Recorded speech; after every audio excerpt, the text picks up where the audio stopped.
Hello, Ram Ram सा। आप सबने प्रणाम। माँ कुंजल कथा कहानियों में आपका स्वागत है। आज मैं आपने 16 सोमवार व्रत कथा सुनाऊं।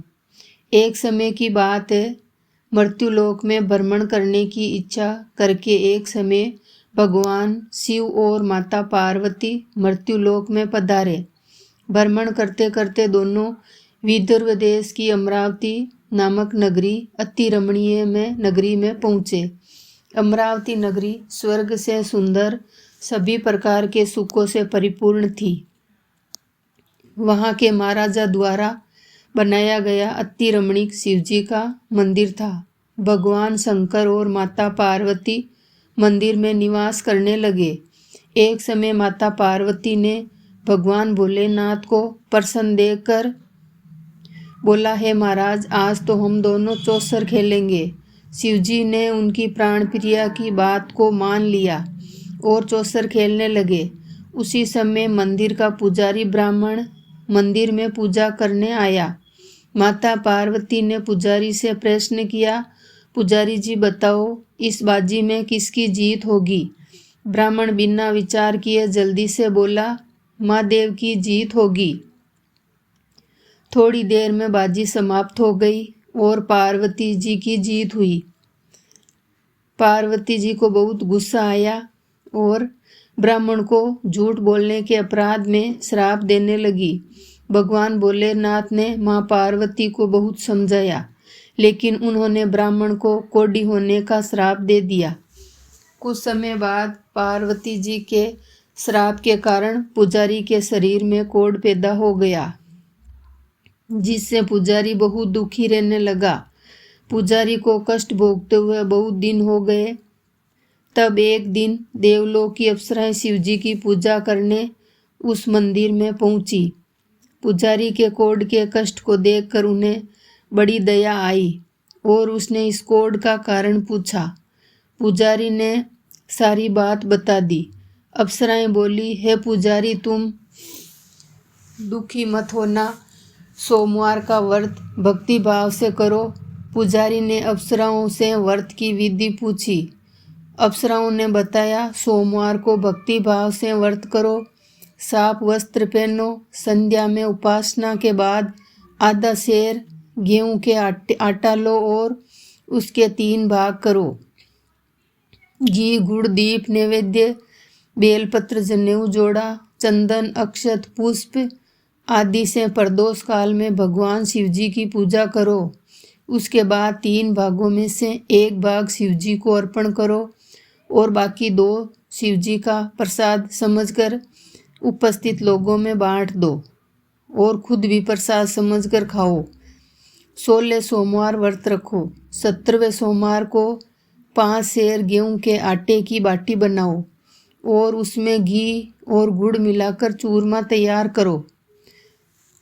आधा भगवान भोलेनाथ को भोग लगाकर उपस्थित लोगों में बांट दो। इसके बाद कुटुंब सहित प्रसाद लो और भगवान शिव की कृपा से सभी मनोकामनाएं पूरी हो जाती है। वो अप्सराएं स्वर्ग में चली गई। ब्राह्मण ने यथाविधि व्रत किया 16 सोमवार का और भगवान शिव की कृपा से रोग मुक्ति पाकर आनंद से रहने लगा। कुछ दिनों बाद भगवान शिवजी और माता पार्वती जी उसी मंदिर में पुनः पधारे। ब्राह्मण को निरोग देखकर माता पार्वती जी ने ब्राह्मण से रोग मुक्ति होने का कारण पूछा। ब्राह्मण ने 16 सोमवार व्रत की विधि बताई। पार्वती जी बहुत प्रसन्न हुई।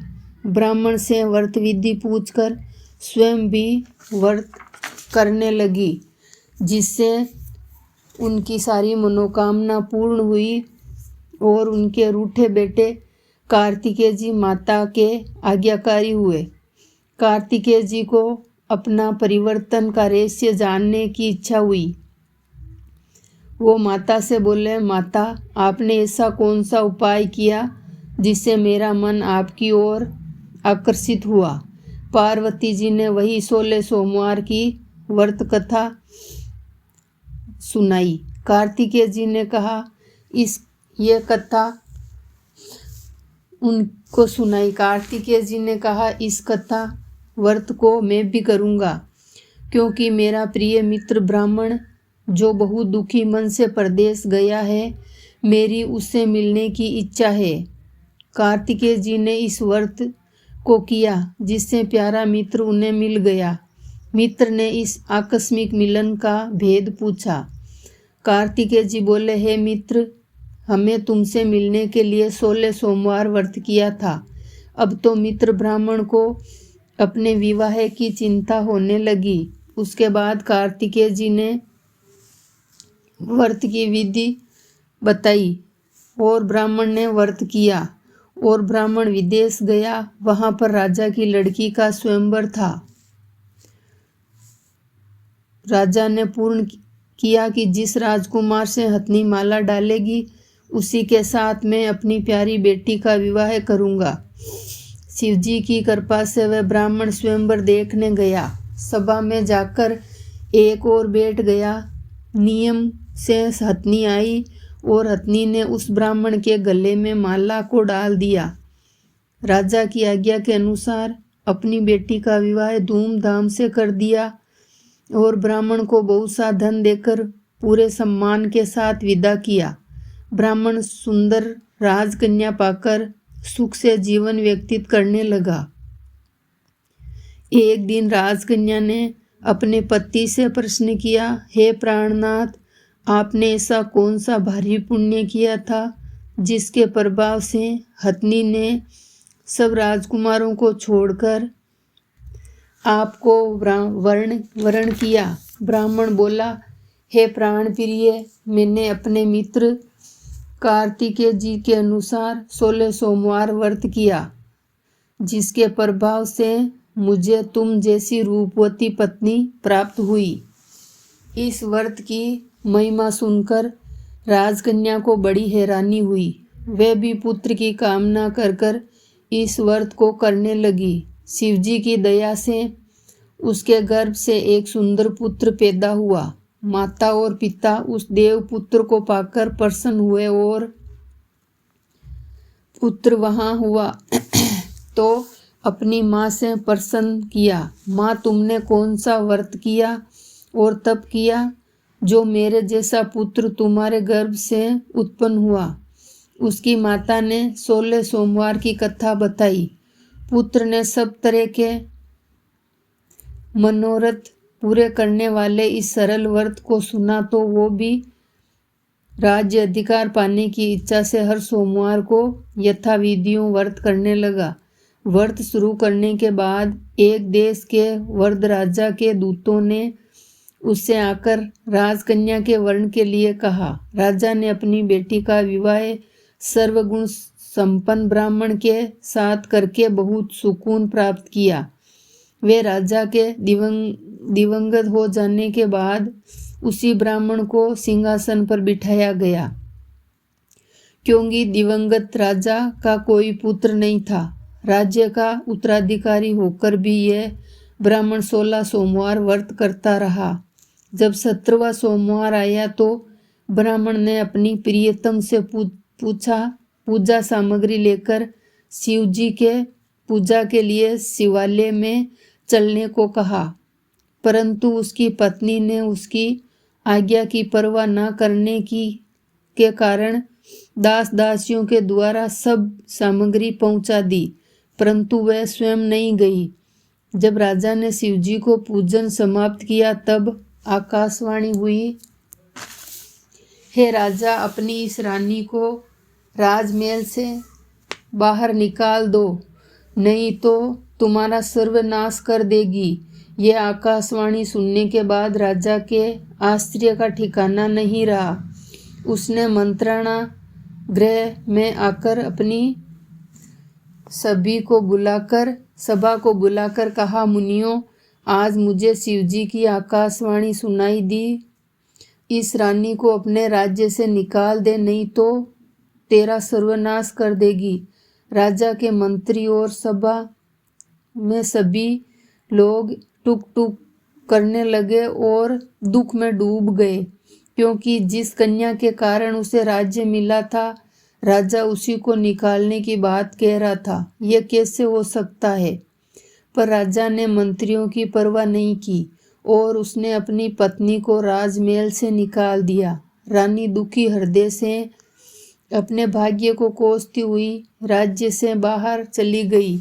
बिना पैर में कुछ पहने, फटे हुए वस्त्र पहनकर, भूख से दुखी होकर अपने हृदय से भाग्य को कोसती हुई वो चली जा रही थी। रानी एक घर गई तो शिवजी ने प्रकोप के कारण कुमार के सभी मटके चटक गए। कुमार ने रानी को अपने घर से निकाल दिया। बहुत दुखी मन से वो रानी एक नदी के किनारे गई तो नदी का सारा जल सूख गया, जिसके पश्चात रानी एक जंगल में गई। वह सरोवर में गई। उसके हाथ स्पर्श करते ही सरोवर का नीलकमल समान जल अंश के कीड़ों में हो गया, गंदा हो गया। रानी ने भाग्य पर दोषारोपण में होकर उस जल को पी लिया और पेड़ की शीतल छाया में विश्राम करना चाहा, परंतु वे जिस पेड़ के नीचे विश्राम करती, उस पेड़ के पत्ते तुरंत टूटकर नीचे गिर जाते। वन सरोवर जल की ऐसी दशा देखकर वो गाय चराने वाले ने तो अपने गौशालाएं जी से, जो उस मंदिर में स्टोर पुजारी थे, उनको ये बात बताई। गोसाई जी ने आदेश अनुसार उस रानी को पकड़कर गोसाई जी के पास लाए। रानी की मुख क्रांति और शरीर को शोभा देखकर गोसाई जी जान गए कि कोई विद्धि की मारी कोई कुलीन स्त्री है। पुजारी ने रानी से कहा, पुत्री, मैं तुम्हें अपनी पुत्री के समान रखूंगा। तुम मेरे आश्रम में आकर रहो। मैं तुम्हें किसी प्रकार का दुख नहीं होने दूंगा। गोसाई जी के वचन सुनकर रानी को धीरज हुआ। वे आश्रम में रहने लगी। रानी जो भी बनाती उसमें कीड़े पड़ जाते, जल भरती उसमें कीड़े पड़ जाते। रानी की ये दृश्य देखकर गोसाई जी बहुत दुखी हुए और रानी से बोले, हे पुत्री, तुम्हारे ऊपर कौन से देवता का प्रकोप है जिसे तुम्हारी ऐसी हालत हो गई है? गोसाई की बात सुनकर रानी ने शिवजी के पूजन की बहिष्कार की बात बताई तो पुजारी ने शिवजी के अनेक प्रकार का स्तुति की और रानी से बोले, पुत्री, सब मनोरथ पूरे करने वाले 16 सोमवार व्रत करो, उसके प्रभाव से इस कष्ट की मुक्ति हो जाएगी। पुजारी की बात मानकर रानी 16 सोमवार व्रत किए और 17वें सोमवार को विधि विधान सहित पूजन किया। उस पूजा के प्रभाव से राजा के हृदय में विचार आया कि रानी को गए बहुत दिन हो गए, बहुत समय हो गया, ना जाने वे कहाँ भटकती होगी, उसे ढूंढना चाहिए। यह सोचकर राजा ने रानी की तलाश करने के लिए चारों दिशाओं में दूत भेज दिए। वे दूत रानी की तलाश करते हुए गोसाई जी के पास आश्रम में आ गए। वह रानी को पाकर रानी को साथ जाने का आग्रह करने लगे, परंतु गोसाई जी ने मना कर दिया और दूत चुपचाप वापस लौट गए और राजा को रानी का पता बता दिया। रानी का पता पाकर राजा गोसाई जी के आश्रम में गया और उनसे कहा, महाराज, जो देवी आपके आश्रम में रहती है वे मेरी पत्नी है। शिवजी के प्रकोप के कारण मैं उसका त्याग किया था। अब मैं भोलेनाथ की कृपा से इसे लेने आया हूँ। कृपया मुझे पत्नी को साथ ले जाने की आज्ञा दें। यह सुनकर गोसाई जी बड़े प्रसन्न हुए और रानी को राजा के साथ जाने की अनुमति दे दी। राजा बड़ी प्रसन्नता से रानी को महल में लेकर आए। राजा ने सारे राज्य में उत्सव मनाया। सारी प्रजा में अपनी रानी के आने की खुशियाँ मनाई। जो भी मनुष्य सच्चे मन से 16 सोमवार व्रत करता है उसकी भगवान भोलेनाथ सभी प्रकार की मनोकामनाएं पूर्ण करता है। जय भोलेनाथ।